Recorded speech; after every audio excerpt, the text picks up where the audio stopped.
chases them away. He chases them away, burns their houses, takes their parents to prison, and then the children are left there to die of hunger. Then it is Kayanja who will now show up saying he's feeding those children. But what are they excavating from their land? Gold. And the area remains poor. I don't know where to start from. So as we speak right now, since Museveni has asked for forgiveness, let him remove his convoy, let him remove all the people, let him come to Teso and say, okay, I am the one you've forgiven. Then we will see. Actually, Ajemu Butala, so that we know that he needs forgiveness. Yesterday I was in prison. A woman kept crying. She says, they picked me and my husband because they wanted to take away my land. She's rotting in prison without an announcement. She had 7 children. She doesn't know where they are. She's in which prison? In Luzira Women's Prison, and the husband is on the other side. She doesn't know where her children are. She doesn't know whether they are alive or dead. She just left. They took her away and left them there. And this is a man you think we're supposed to forgive. So, allow me speak in the language. Ikatuna iteso. Ara ilo likono na iya likono na iya. Ejebonenbe la subani sitimitunga. Konye aare twenilo aare tunga lepu. Aare twenilo aare tunga alemana sonsini akokwa lipo kitunga anito sitimi chano prison sangoro prison sikili ko prison edwe loki boyeto prison. Pastor, you know what hurts me so much? I had someone deliberating earlier. Nagamba, abana be Karamoja bali mukubo. Do you know how painful it is for you to know that a Karamojong child is on the street, and yet back home they would have been better off if their parents were still alive and their brothers or sisters. But where are they? Rotting in jail for doing nothing because someone wants to take over your land and has burnt your house. So, before Museveni remembers his other name. By the way, tell him he can even send his son, since he has apologized, let him send one of his relatives to first come and see us that side. They don't have to come in a convoy. They can just come in one car and we will see. There are so many pigs that need fertilizing. But let him come, leave his convoy, and then we will have forgiven him from that side and he will see what it looks like. Kale, Musonyiwe, nae mukama atuyambe fena. There's no way you kill people and you expect to be forgiven. Let them first resurrect. The people of Uganda are suffering. All of us who don't belong here, we are here and lives are okay. But then you find one man is making why would you torture somebody's child to that extent? But Pastor, can't we kidnap one of Museveni's relatives and hang them somewhere and start removing parts so that they know that? Gomozadde yenna ng'olina omwana wo yakugamba akusibudde agenze kukola abachina bamututte agenze kukola mirimu eriye agende abaana bali stranded mu nsi za Asia bali stranded kuliko ba Uganda kuliko ba Sierra Leone kuliko aba Nigeria naye lwakuba nti twagala nnyo baganda baffe nina mu ebintu bino tubeera ku social media tubabuulira nate muwulira kati ba Uganda abala bali stranded abachina babatwala sima ikola mirimu gya kirala bali mu Asian country babawambiddeyo bali mu kalumba babasibye nga ababbi nze bande simanyi baba Uganda baba mutegera lunaku ki tubagane temuwulira wadde embeera mbi east always to is best muganyo tegera kati bobo ino mwana nga yagenda mu Asia countries bamututte simenga computer expert simenga mu IT biki baba wambadda ulira endirimbo mbadde nkera bine kamba yambe nkayiseewo we call upon the United Nations, our various embassies were here, Cameroonian, Ugandan, Kenyan, Nigerian, Liberian, were here, victim of human trafficking. There are so many others out there. So many others out there. The Chinese, they don't want to release us. We are here in Burmese, Myanmar. That we are not here. Here in Burmese, Myanmar. Working 18 hours every day. Mountain compound. No money, beating. Mountain compound here. In Kaibut, Cayenne State. Please, you guys that we want to work, we don't want. The police, the military that was sent to rescue us today, maybe they paid them because when they came to rescue us, they just laughed at us. I cried to them, please rescue me, rescue me. They just laughed. They were Indian military. They just laughed and left me there crying. Almost 5 different nationalities. Kenyan, Ugandan, Ethiopians, Kenyan, Ugandans. Yeah. Please, UN. By rebels with guns. We are surrounded by rebels with guns. They're out there. They are the ones threatening us. We must walk with guns that head like this as if we are closed in the room. Slavery time. Na Uganda kuno siku yomba wabula njagala ebigambo bino bigende direct ewamu kwata Ddamula Charles Peter Mayiga. First of all, ngenda soka netondere bakadde banga abankuliza mu mpisa nnyingi ez'ekitalo nti omukulu tasobya n'okunkuza nga banjagaza Obuganda n'okwagala Obuganda kosa ne Uganda ng'ensi yange. Mu bufu obwo ngenda kuyita mu lugero ngeri gye ndi muganda olugamba nti ne gw'ozadde akubira eŋŋoma n'ezina. Era njagala banna Uganda munzikirize nkube eŋŋoma Charles Peter Mayiga asobole okutyabula amazina. Charles Peter Mayiga wavuddeyo n'ogamba nti okkiriza okwetonda kw'abakanywa musayi kwe bakoze oluvannyuma lw'okutulugunya banna Uganda. Ekyamazima kiri nti nganzo omu siri surprised na kukkiriza kwetonda olw'ensonga tukimanyi bulungi nnyo nti nno ozzenga onyumirwa ebikolwa bino kubanga tewaliwo olunaku lwe wali ovuddeyo kugatta ddoboozi kwabo abaana bannambi abatulugunyizibwa nga ggwe mukwata Ddamula. Wakati mu bikolwa ebigenda mu maaso njagala nkuchallenging ombuulire ebbanga ly'omaze mu kuba mukwata Ddamula kikyogasse ku Bwakabaka bwa Buganda ng'oggyeko okusolooza ettaffaali. Charles Peter Mayiga wakati ng'abaana ba Uganda batulugunyizibwa n'abaana ba Buganda baliibwa ebisiyaga nga bakolebwako ebikolwa ebitasaana babayita emabega babagula bbuutu abakyala bakwatibwa ennyinabo ne baziniyabula ne bateekamu kaamulali ne babatulugunya nga tewali kye babalanga okuggyako okuwagira muganda munnaabwe. Charles Peter Mayiga ozzenga oŋŋoola Obuganda ebyakabaka bwa Buganda ebintu kabaka wa Buganda byagamba Abaganda gwe n'obiŋoola n'osalawo okuyisaawo ebibyo. Wano kabaka yavaayo n'atugamba nti tetutunda ttaka tugezeeko okulikuuma. Mayiga n'ovaayo n'ogamba tutunde ettaka. Kabaka bw'abanja ebyaffe Mayiga ng'ovaayo ng'ogamba biki ebyo bye mubanja. Kakati Charles Peter Mayiga njagala nkutegeeze nti Obuganda bwonna bukimanyi nti oli RDC wa Museveni yapulantingibwa emmengo okugezaako okubega n'okubeera mbega ow'omuntu okusobola okuyambako okumusibira mu bbwa okutuukiriza ebikolwa bye. Charles Peter Mayiga singa mbadde nsobola ng'era nnyina obuyinza obufuuka advisor wa Mr. 4+3 nandibadde muwa obubaka ne mugamba nti omulimu ogwo ogukoze bulungi nnyo era osobodde okulaba ng'osiraanya abaana ba Buganda.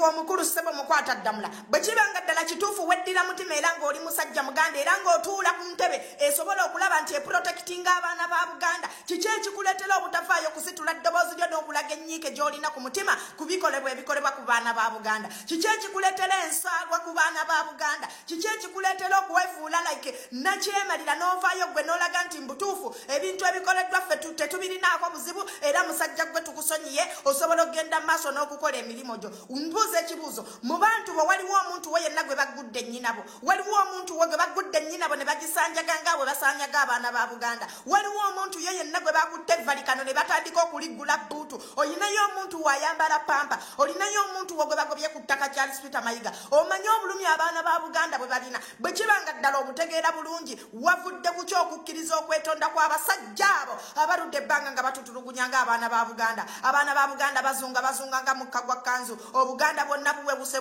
buli bwe buti naye nga gwe Charles Peter Mayiga oli awo otudde. Njagala nkutegeeza ebigambo bino wammanga bw'obanga ddala Charles Peter Mayiga weddira mutima ng'oli mwana wa Buganda ekiseera kigenda kutuuka nga togenda genda n'abasajja abo. Olunaku olwaleero abasajja abo basobola okukozesa ssente empitirivu ne basobola okusirisa abantu abali ku kakiiko ko waggulu naye omuntu wa wansi tagenda kusirika kubanga ebikolwa ebikolebwa tebikolebwa ku muntu wa waggulu bikolebwa ku muntu wa wansi. Ebikolwa ebikolebwa eby'ensonyi eby'ekitujju eby'okutugumbula by'okuyiwa omusaayi biri ku muntu wa wansi yabonaabona era ye muntu wa wansi alina obusungu. Mwe abakulu ne we banaabawa ssente ne we banaabawuddiisa ne we munatandika okwegula obuganzi mwe olw'okuba mutiitiridde naye njagala nkutegeeza abaana abato tebagenda kutiitirira era nga bagenda kulwana olutalo okulaba nti bejja mu buwambe bwe balimu. Njagala mbategeeze temugenda kutuwuddiisa na kututeekako kantuntunu ku maaso tusobole okulaba nga ate munnange tugoberera ekkubo lye mukutte olw'okuba mwe mulina ke mwalidde. Bannayuganda tuli ffekka.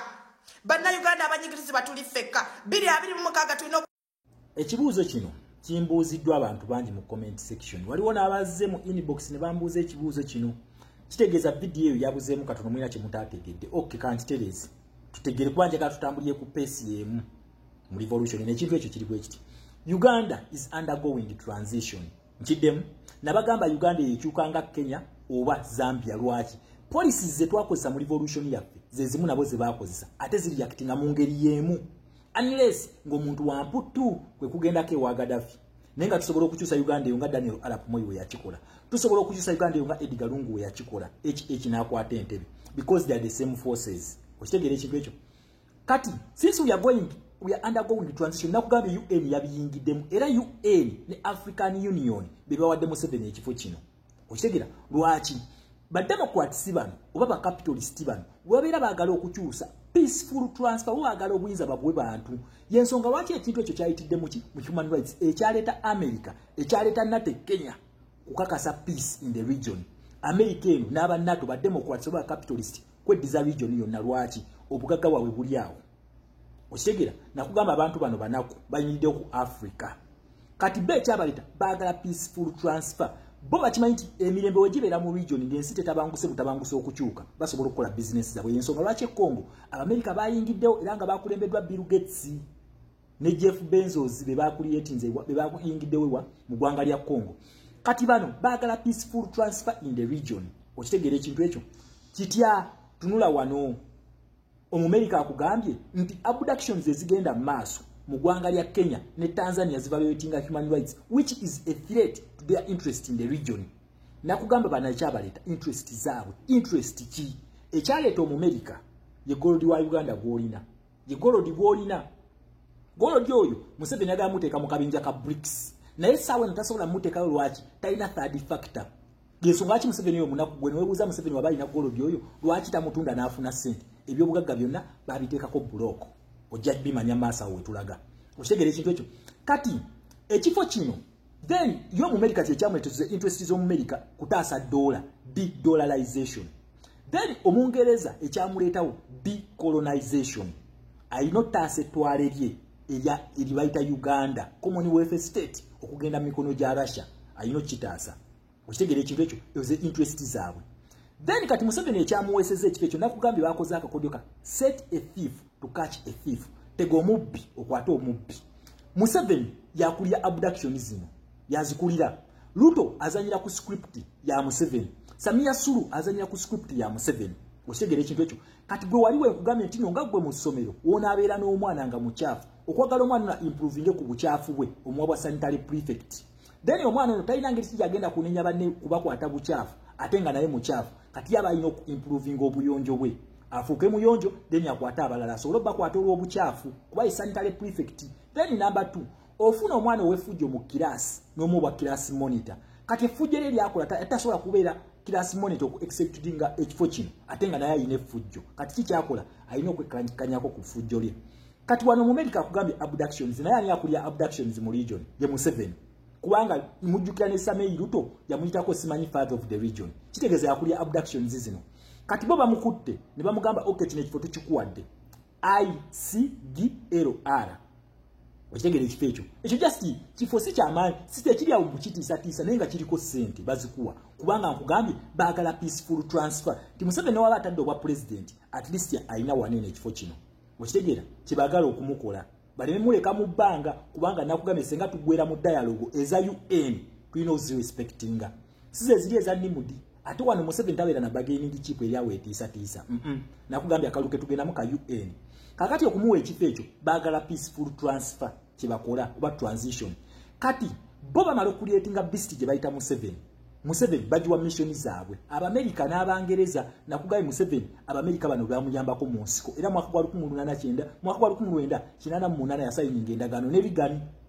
kati endagaano ezo mwalimu okugira okuprotectinga interest zaabwe mu region y'ensonga lwaki buli babadde mission y'Omumerika n'Omungereza Museveni yabaddewo kati bamuwadde ekifo ekyo kubanga bakimanyi nti obubinja bw'abayekera bonna obutigomya region bubwe era ensonga lwaki mission gyatandikiddeko ya M23 kuteeka wansi byakulwanyisa then number 2 bamulaze ewalala nti olina kudda wa Samei Ruto tukimanyi nti akalulu kano ake Kenya Museveni yakalimu era Samei Ruto okujja ku ntebe yali yagala kukyusizawo constitution ya Joe Bisanja akole ebikolwa bya Museveni ne bamugamba no tukulaba kyekimu ne Samia Suluhu abductions yatandise za Museveni bonna script yogira bantu bajijja kwani ku Museveni kati Museveni alina okustopinga bino ne talina ngeri kinja agenda bistoping atenga mu Uganda waliyo violations ngayaganye bivudde mu kalulu so ensonga ki bamuwadde ekifo ekyo kugambye akakodyo ka set a thief to catch a thief okitegedde ekintu ekyo kati bwe kitibwe kiri so sagala nnyo mugire nti ate bamuwadde ekifo bamu empoweringa nedda Uganda yegenda kuchuka kulw'emirembe egiri mu region kuba tebaagala kuyiwa Museveni. Museveni osenga tunamusika mu ntebe bagenda kuba tebalina option okujjako okumukuba. Yensonga lwaki ne wane Kenya gye bali era bala bagamba human rights n'okujja mu Uganda bagambye human rights nakugamba bano bo bakubira mu human rights. Senga ogaana byonna bakuwadde baba tebakirina kyakukolera nga baleka abantu nga basituka nga bakuwa baba tebakyakulinako option. Kati Museveni alina okulondako oba mirembe oba kumpaka ffe tulina kupika kimu protest vote munansi genda kulonda. Then number 2 waliwo ebintu waliwo teke gye bali mu basiri waliza Museveni yafulumizza ekifaananyi kya Golodi ono nabagambye Museveni ono ali mu kubala alina akanyebwa kali mu tutega kubanga Amerika bana akimanyi nti Golodi yabaleese kutaasa dola etaasibwa ku gold wa Uganda gwelina Uganda ne Congo fe tutaasa dola kubanga nakukayo tulina trillion eziwera enkaaga ezisobola okujja dola mu saturation. Golodi tumulina kati ono yataddeyo ono Golodi ng'akatego kyovula media za Africa zonna ziri mu kuba Uganda ezudde Golodi ono Golodi bamuzuula dda. Kati Museveni alina teeke gy'abateekamu mu mutwe mbu abazungu bano babinyo tubeesigulirako abazungu mwebali mu bintu bya Uganda mwebali okitegera terasobola bibajja mu lwaki mwebali balina interest ez'okuprotectinga mu region sina mu Uganda mokka okitegera naye ensi key countries okuprotectinga interest zaabwe ye Uganda ne Congo. Lwaki Uganda ne Congo balina Golodi omungi asobola okuba dola. Uganda kulwa Bungereza Uganda is a strategic country okuprotectinga region yabo okuprotectinga Commonwealth states. Senge bategenze mikono gya Russia okitegera Bungereza wesinzira. The richest country in all Commonwealth states in terms of minerals ye Uganda. Okitegera ekintu ekyo yensonga lwaki nakugamba nenteekawo ne challenge ne bagamba njagala omuntu ampeereza ensi Commonwealth state erimu ebyafaayo bya Bungereza byonna nga si Uganda. Kati balina ogiprotecting as interest yensonga lwaki tasobola bajja mu revolution yaffe. Kati batandise bakyusa obwongo bakyusa timing mbu olutalo abazungu bagala tubba twerwaneko simanyi tosituke twerwanirire then abazungu bano bajje nga ffe tulina bargaining chip mukulu eba basiriwaza. Lolo y'omuzungu mu revolution yaffe gwe muna Uganda tosobola gizanya nga bwe batasobola kuzanya lolo yaffe buli omu alina lolo ye gy'alina okuzanya. Lwaki ffe interest zaffe zetwagala mu bazungu kututaasa kuyamba kujjako Museveni kutuyambako kujjako Museveni bo interest zaabwe zebalina naffe tulina bayambako kutaasa dola ne state eyo ne lolo y'omuzungu mu revolution yaffe eryetya then gombuli yobo osobola ogizanya. Lolo esooka bagita economic sabotage. Economic sabotage etya kwavuwaza Museveni bakikola batya bamusala funding mulaba ne sente euros zetugenda okuwola mu parliament bazijja mu bank si IMF na World Bank ebeeranga manerenda ku nsi kati bank eyo manerenda gye tujja sente kati ziri bazisala mu IMF World Bank zonna ne bazisala.